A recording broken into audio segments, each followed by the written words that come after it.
At 0900 on September 27, 1942, Lieutenant Colonel William Whaling stood at the edge of Henderson Field on Guadalcanal, watching 4 Marines carry a stretcher toward the aid station. 22 years old, 3rd patrol this week, dead before they found the Japanese position. 3 more stretchers followed. The jungle had swallowed a 7-man patrol that morning. Only 4 came back. The Japanese owned the jungle. 2 months into the Guadalcanal campaign, Marine patrols walked into ambushes they never saw coming. 17 patrols had been wiped out in 3 weeks. The Japanese moved through dense vegetation like ghosts.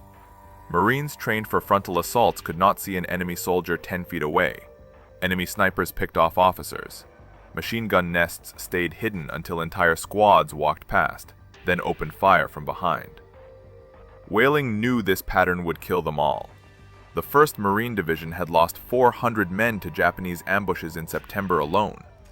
Standard infantry tactics did not work in jungle warfare. Marines needed something different, something the Japanese did not expect. 2 days earlier, Whaling had been relieved of his command as executive officer of the 5th Marine Regiment. No combat failure, just personality conflicts with his commanding officer. Most officers in his position would have been shipped back to the United States. But Colonel Gerald Thomas, the Divisional Chief of Staff, knew Whaling's reputation. World War I veteran, Silver Star at San Miguel, expert marksman who competed in the 1924 Olympics. Most importantly, Whaling understood fieldcraft better than any officer in the division. Thomas kept him on Guadalcanal, told him to think about their jungle problem. Whaling spent 3 days watching patrols leave and counting how many returned. The mathematics were brutal. At this rate, the division would run out of infantrymen before the Japanese ran out of jungle. He needed men who could hunt the hunters, men who understood stalking, men who could read terrain and move silently, men who could kill without being seen. On September 29th, Whaling walked into General Alexander Van de Grift's command tent with a proposal.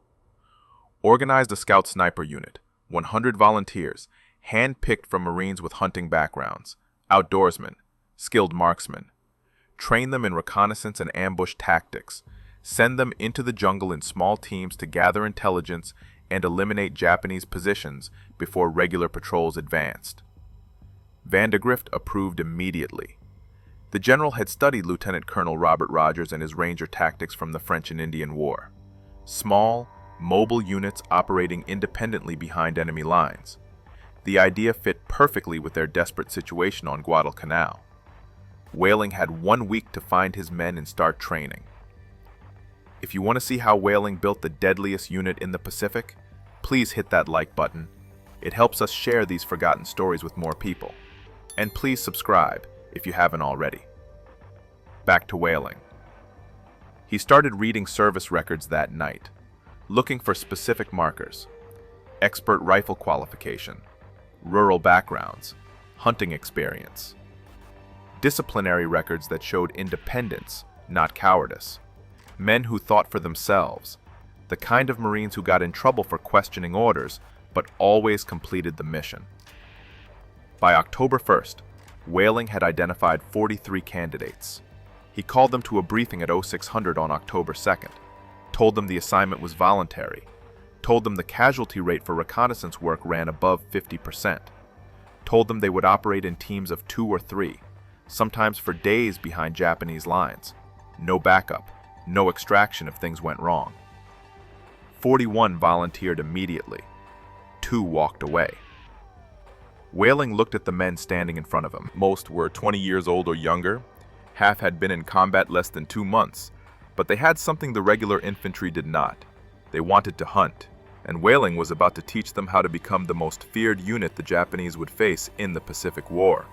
His training would create a template. 2 years later, another Marine officer would use Whaling's methods to build an even more notorious unit. That officer would add one unusual requirement to his recruitment process, a requirement that would shock the entire Marine Corps and create a legend that lasted 80 years. Whaling started training on October 3rd.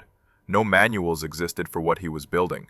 The Marine Corps had disbanded its Scout Sniper program after World War I. Everything Whaling knew came from experience. 24 years in the Corps, jungle patrol in Nicaragua, French battlefields where he learned that invisible soldiers lived longer than brave ones. The first lesson was silence. Whaling took his volunteers into the jungle west of Henderson Field and told them to walk 100 yards without making noise. Every man failed. Equipment rattled, boots cracked branches, canteens clinked against rifles. The jungle amplified every sound. He made them do it again. Removed everything that made noise, taped down metal parts, wrapped cloth around canteen hooks, walked in soft-soled boots instead of standard issue. After 3 days, half the men could move through dense vegetation without alerting Japanese positions 200 yards away. Marksmanship came next.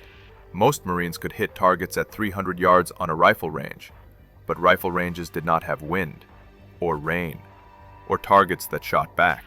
Whaling taught them to estimate distance by terrain features, judge wind by watching vegetation, account for how humidity affected bullet trajectory. He made them fire from uncomfortable positions, uphill, downhill, lying in mud, crouched behind cover that barely concealed them. By October 10th, his best shooters could kill Japanese soldiers at 400 yards with iron sights. The hard part was teaching them to think differently. Regular Marine infantry worked in squads of 12 men, clear chain of command. Orders flowed down from officers. Initiative was discouraged. Whaling needed the opposite. Teams of 2 or 3 operating independently for days, making tactical decisions without asking permission. Soldiers who could adapt when plans failed. He trained them in map reading and terrain analysis, how to identify good ambush positions, how to sketch enemy fortifications, how to estimate troop strength from campfire smoke and foot traffic. Skills that regular infantry never learned, because officers did that thinking for them. On October 13th, Whaling received orders from General Vandegrift. The division was planning an offensive across the Matanakaw River. Japanese forces had dug in on the western side. Machine gun nests covered every approach. Artillery positions sat hidden in jungle canopy. Regular patrols kept getting slaughtered trying to find them. Vandegrift wanted Whaling to take his partially trained unit and locate Japanese positions before the offensive started. Whaling picked 8 men, split them into 4 teams, gave each team a sector to scout, told them to avoid contact if possible, gather intelligence, and return. If they got pinned down, they were on their own. No rescue missions. The division could not afford to lose more men looking for lost scouts. The first team left at 0400 on October 14th. 2 Marines, both from Montana. Both grew up hunting elk in mountain forests. They moved west along the Matanakaw River for 3 hours, found a Japanese artillery position at 0715. 4 Type 92 howitzers hidden under camouflage netting. 60 soldiers. They sketched the position, counted ammunition crates, and returned by noon. The second team found a machine gun nest overlooking a river crossing. The third team mapped Japanese patrol routes. The fourth team ran into trouble. They were mapping a trail network when a Japanese patrol appeared. 5 soldiers, 50 yards away. The 2 Marines froze, waited for the patrol to pass. But one Japanese soldier stalked, looked directly at the position where the Marines hid in vegetation, raised his rifle. The Marine closest to him fired first. Single shot. The Japanese soldier dropped. His 4 companions scattered, started shouting. Within 30 seconds, whistles echoed through the jungle, enemy troops converging on the sound. The 2 Marines ran, headed east toward Marine lines. Japanese soldiers followed. The chase lasted 40 minutes.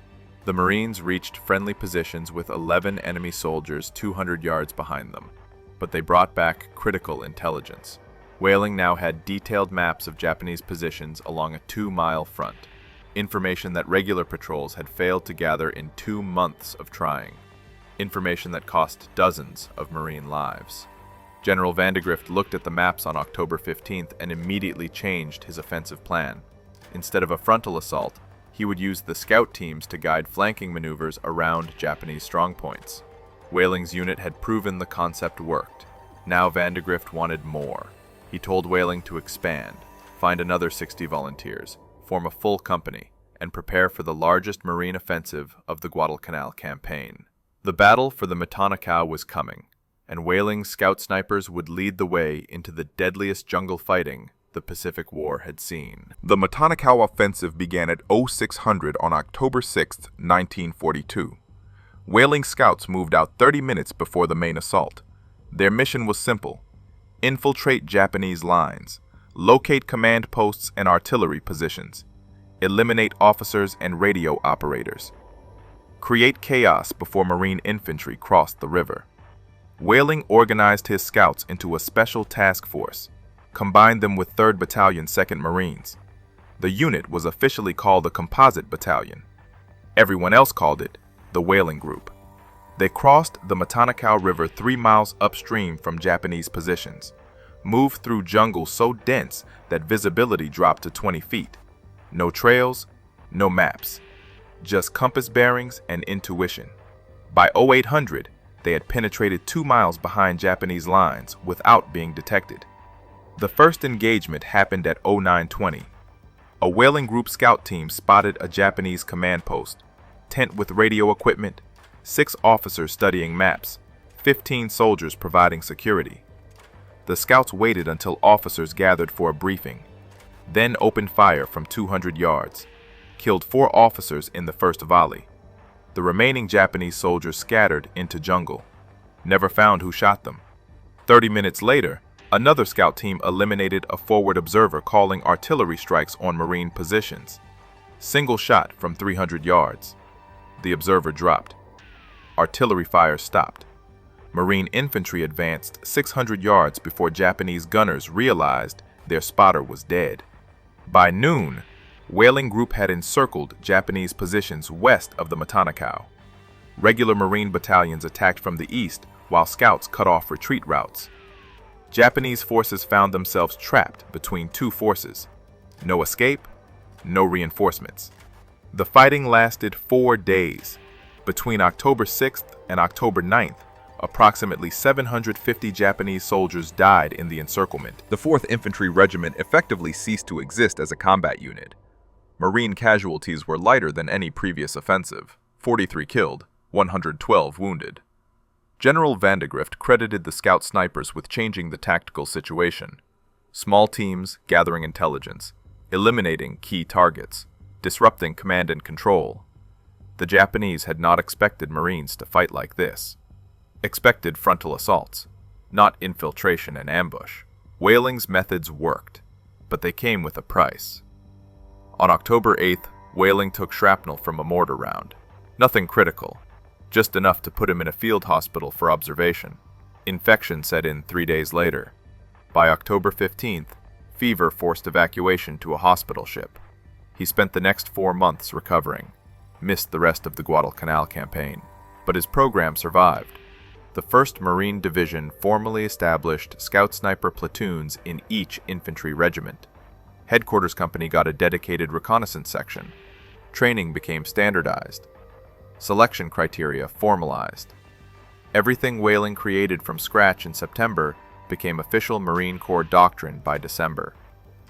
The division awarded him the Legion of Merit in February 1944.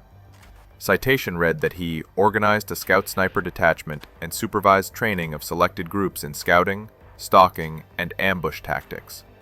That his instruction and expert knowledge of jungle warfare contributed immeasurably to success achieved by Marine patrols.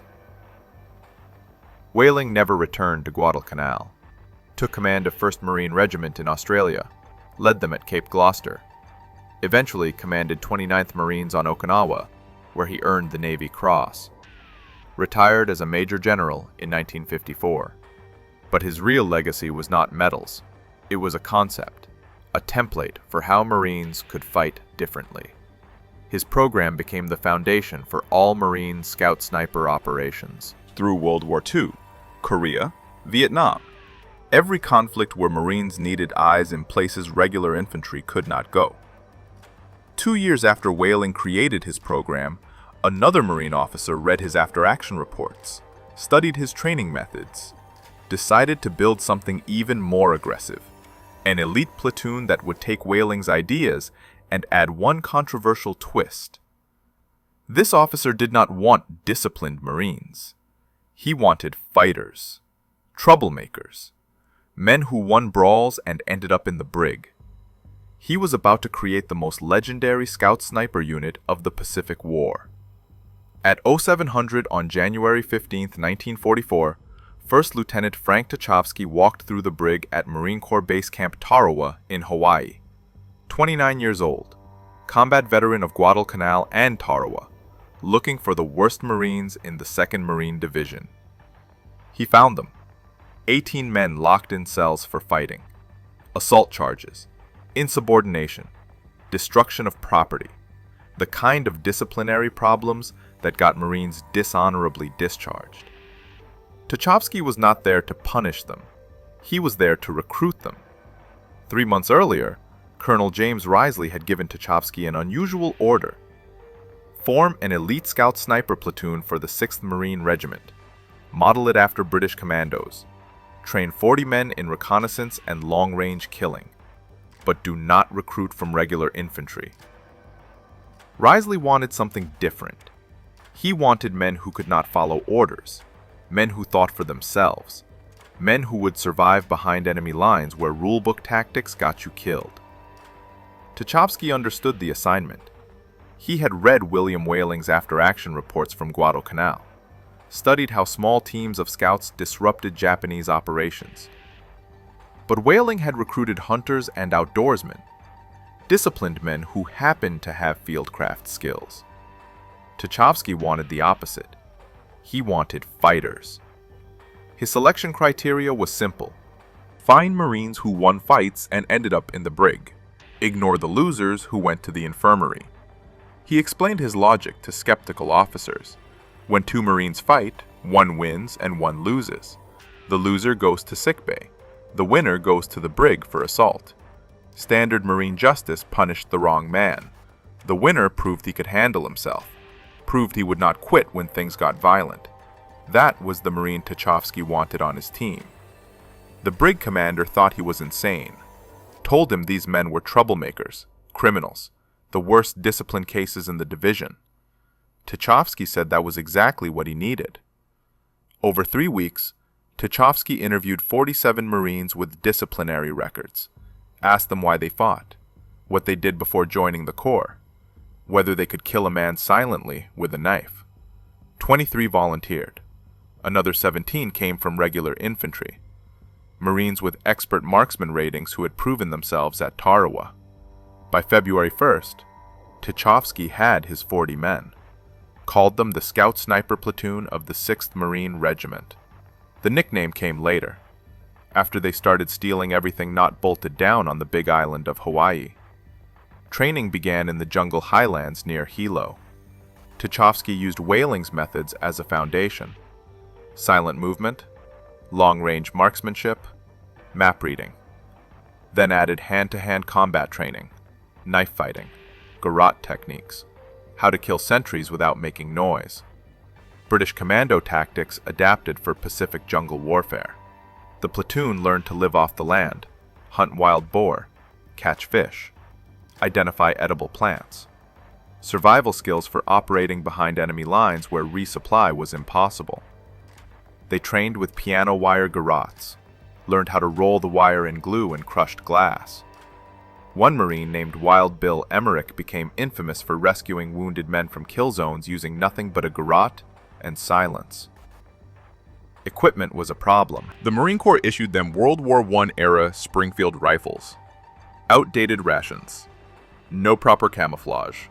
So they stole better gear, raided Army supply depots at night, took newer weapons, stole canned food and whiskey, even stole an Army captain's Jeep and repainted it marine green. If you want to see how these 40 thieves earned their nickname on Saipan, please hit that like button. Every like helps us share more forgotten stories. And please subscribe if you haven't already. Back to the thieves. The stealing became legendary. Other Marine units called them the 40 Thieves, not as an insult, as respect. These men operated outside normal military constraints, took what they needed to survive. Officers looked the other way because Tachovsky was building something unprecedented, a unit that could hunt Japanese soldiers in their own territory. By May 1944, the 40 Thieves were ready. Saipan was coming. 15 square miles of volcanic rock and jungle, 30,000 Japanese defenders.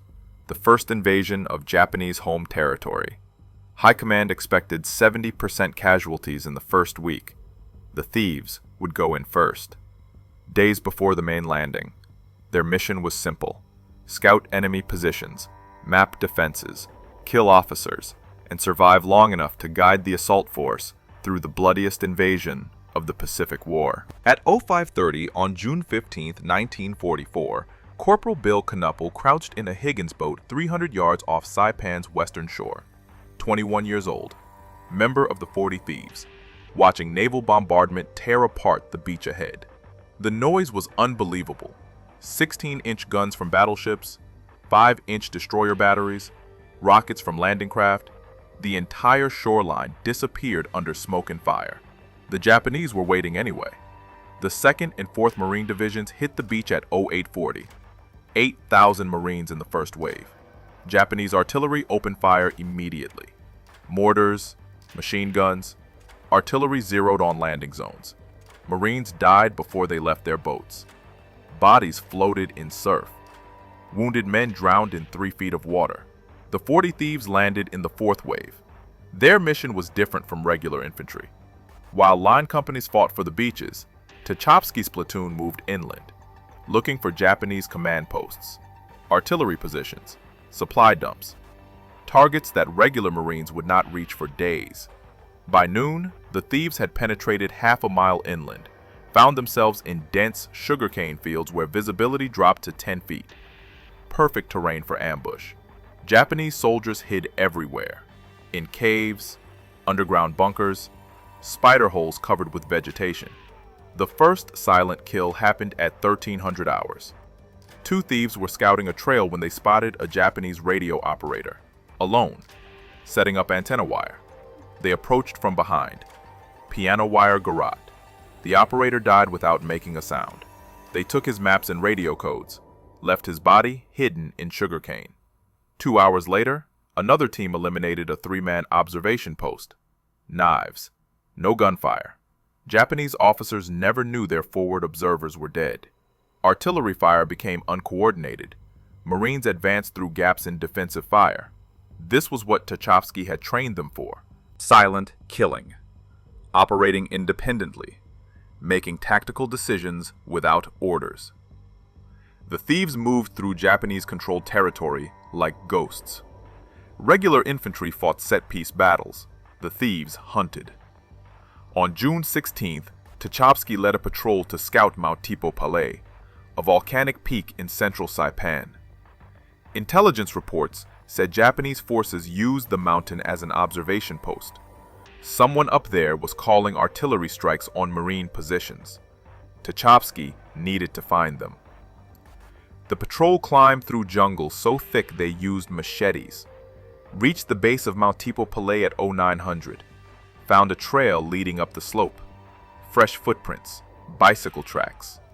The Japanese were using bicycles to move supplies and troops down the mountain. Tachovsky positioned his best snipers along the trail, 5 men with Springfield rifles mounted with U-Nerdle scopes, told them to wait for targets. By noon, Japanese soldiers started descending on bicycles. Officers, couriers, supply runners. They made easy targets. The Thieves killed 14 men that afternoon, never fired more than 1 shot per target, never gave away their position. The Japanese response was predictable. They sent a patrol to find the snipers. 40 soldiers, moving uphill toward thief positions. Tachovsky pulled his men back before contact, melted into jungle. The Japanese patrol found nothing but empty firing positions and dead bodies. That night, Tachovsky received new orders. Division intelligence had located a Japanese ammunition depot near Garapan, Saipan's capital city. Command wanted the Thieves to scout the depot and report on security, possibly destroy it if the opportunity presented itself. The mission was suicide. Garapan sat 2 miles behind Japanese lines, thousands of enemy soldiers between Marine positions and the city. No support, no backup. If something went wrong, the thieves would be on their own. Tachovsky picked 8 men, best fighters in the platoon, told them they would leave at 0200 on June 17th, move through Japanese lines under darkness, scout the depot, return before dawn. He did not tell them about the intelligence report he had read that afternoon, the report that said Japanese commanders had ordered their troops to take no prisoners, that wounded Marines were being used as bait to ambush rescue parties, that the enemy was preparing for a final Banzai charge that would throw every available soldier at Marine lines. The thieves were walking into hell, and they would not come back the same men who left. The 8-man patrol left Marine lines at 0200 on June 17th. No moon. Complete darkness. They moved west through sugarcane fields toward Garapan. Every 50 yards they stopped, listened. The jungle was never silent on Saipan. Japanese patrols moved constantly. Artillery rumbled in the distance. Wounded men screamed in no man's land between the lines. By 0330, the thieves had covered a mile, crossed 2 Japanese patrol routes without being detected. Sergeant Bill Knuppel led the way, reading terrain by feel, stopping whenever he sensed movement ahead. The rest of the patrol followed in single file, 10-foot intervals. No talking. Hand signals only. They reached the outskirts of Garapan at 0415. The city had been flattened by naval bombardment, buildings reduced to rubble, streets cratered, but infrastructure remained. The thieves could see Japanese soldiers moving through ruins, supply trucks, communication lines. This was still a functioning military base despite the destruction. The ammunition depot sat on the northern edge of town, 3 concrete bunkers surrounded by barbed wire, guards at each entrance. Tachovsky counted 16 soldiers visible, probably more inside. His orders were to scout and report, not engage. But he saw an opportunity. The bunkers had ventilation shafts, narrow openings in the concrete, large enough for a satchel charge. If they could place explosives without being detected, they could destroy the entire depot, eliminate tons of Japanese ammunition, cripple enemy artillery for days. He made the decision.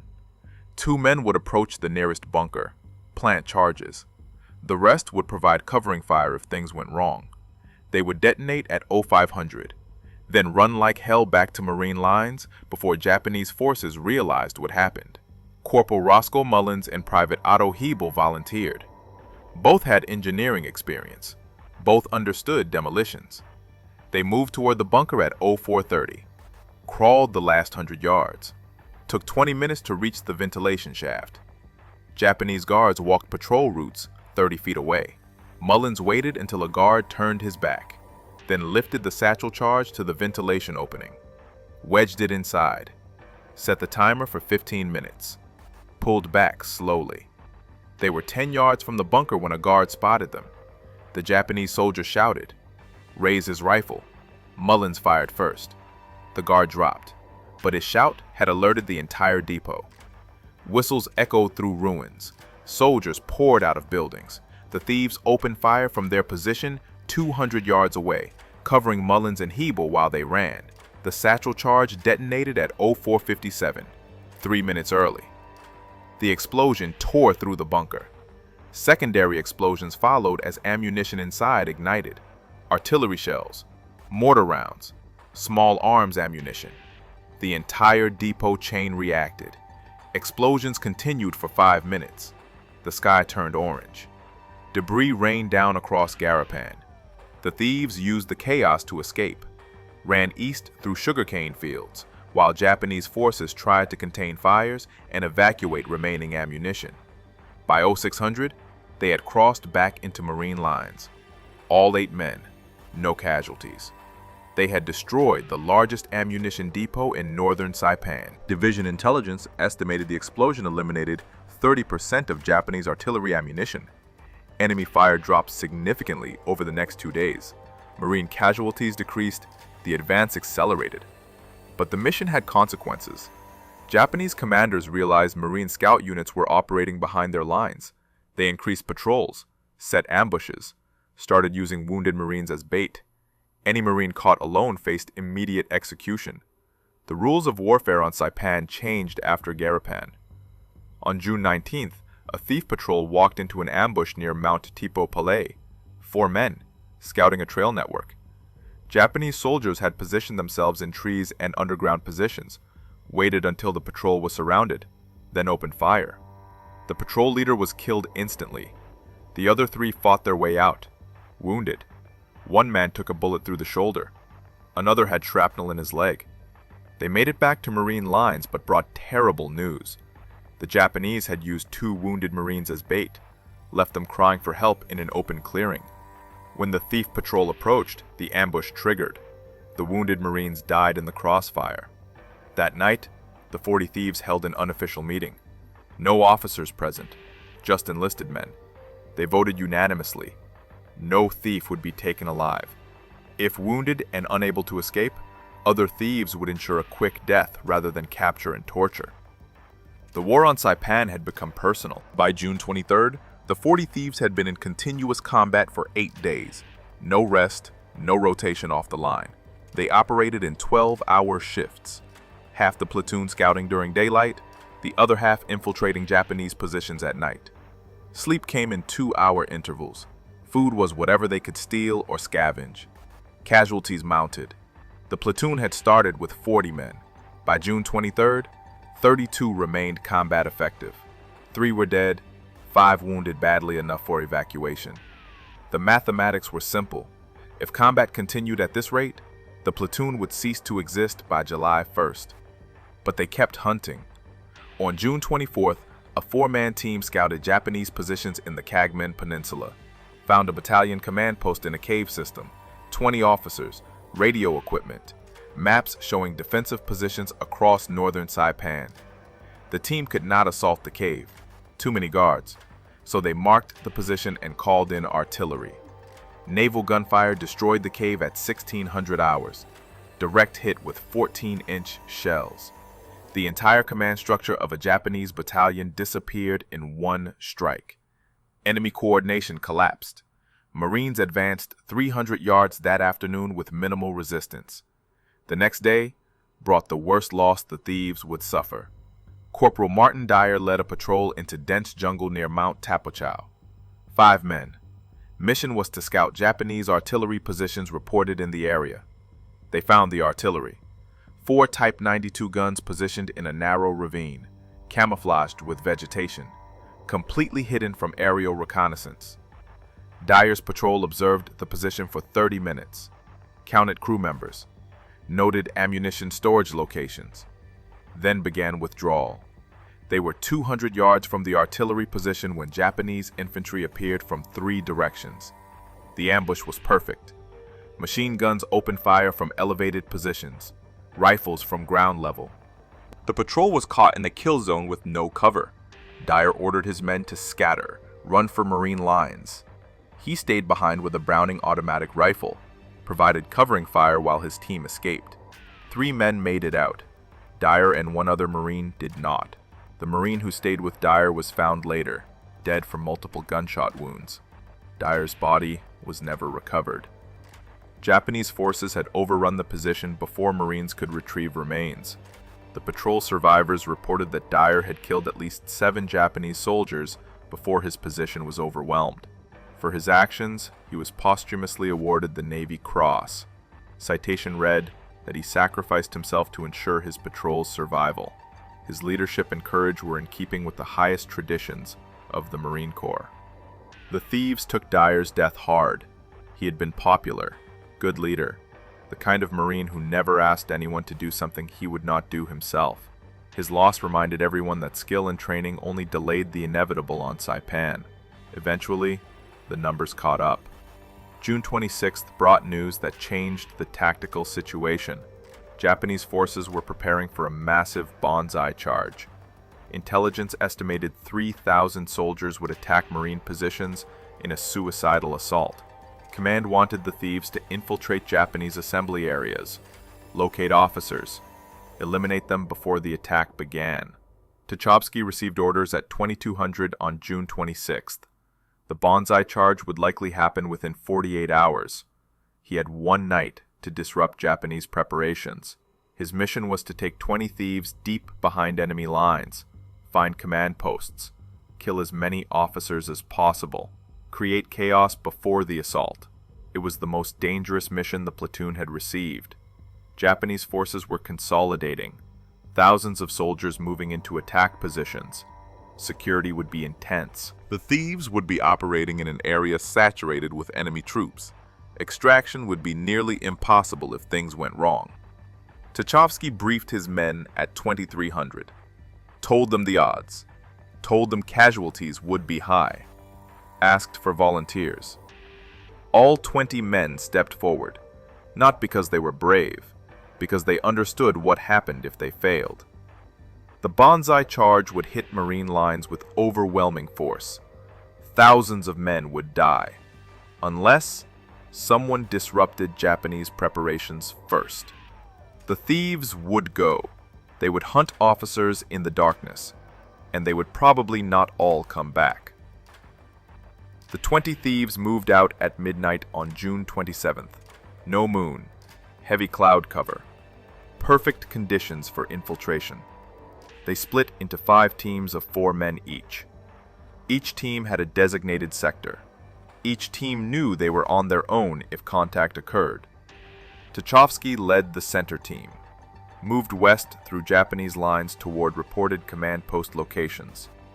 By 0200, they had penetrated a mile into enemy territory, found Japanese soldiers everywhere, sleeping in foxholes, standing guard, moving supplies. Thousands of men preparing for the assault. The first officer died at 0230. Japanese captain studying maps by lamplight inside a captured American tent. Tachovsky's team approached within 50 yards. Single shot from a suppressed Springfield. The captain dropped forward onto his maps. Guards did not even hear the shot. Over the next 3 hours, the 5 thief teams eliminated 17 Japanese officers, majors, captains, lieutenants. Command structure for the Banzai charge.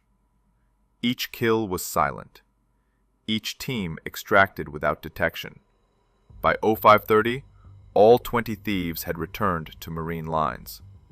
0 casualties. The Banzai charge came at 0400 on July 7th. 3,000 Japanese soldiers, screaming, bayonets fixed. They hit Marine positions along a 2-mile front. The assault was ferocious. Hand-to-hand combat. Marines fought with rifles, pistols, knives, entrenching tools, anything that could kill. But the Japanese attack lacked coordination. Officers who should have directed the assault were dead. Units attacked without support. Communication broke down. What should have been an organized offensive became a chaotic charge. Marines held their positions. Artillery and machine gun fire cut down wave after wave of Japanese soldiers. By 0800, the Banzai charge had failed. The Japanese lost 2,500 men. The Marine line held. The battle for Saipan effectively ended that morning. Organized Japanese resistance collapsed. Remaining enemy forces retreated to caves and prepared for final stands. The 40 thieves had done their job. Their nighttime raids disrupted Japanese command, made the difference between a coordinated assault that might have broken through and a suicidal charge that accomplished nothing. The platoon finished the Saipan campaign with 27 men, 13 casualties over 21 days of combat, 4 dead, 9 wounded. The survivors returned to Hawaii in August. The platoon was disbanded in October. Men were distributed to regular infantry units. The Marine Corps decided specialized scout sniper platoons were too expensive in casualties, but their legacy lived. Frank Tachovsky received the Silver Star. His methods influenced Marine reconnaissance doctrine for the rest of the war. The concept of small teams operating independently behind enemy lines became standard practice. What William Whaling created on Guadalcanal, the 40 thieves perfected on Saipan. Modern Marine scout snipers trace their lineage directly to these men. Whaling's training methods, Tachovsky's selection criteria, the fieldcraft, the silent killing, the independence. Every Marine sniper who has served since 1942 learned from lessons written in jungle combat on Pacific Islands. The Scout Sniper military occupational specialty was retired in December 2023, after 81 years. But the legacy remains, in reconnaissance platoons, in tactics manuals, in stories passed down through generations of Marines who learned that sometimes the deadliest warriors are invisible. If this story moved you the way it moved us, do me a favor, hit that like button. Every single like tells YouTube to show this story to more people. Hit subscribe and turn on notifications. We're rescuing forgotten stories from dusty archives every single day. Stories about Marines who saved lives with fieldcraft and courage. Real people, real heroism. Drop a comment right now and tell us where you're watching from. Are you watching from the United States, United Kingdom, Canada, Australia? Our community stretches across the entire world.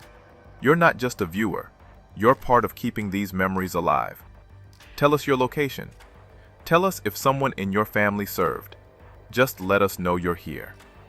Thank you for watching. And thank you for making sure Wild Bill Whaling and the 40 Thieves don't disappear into silence. These men deserve to be remembered, and you're helping make that happen.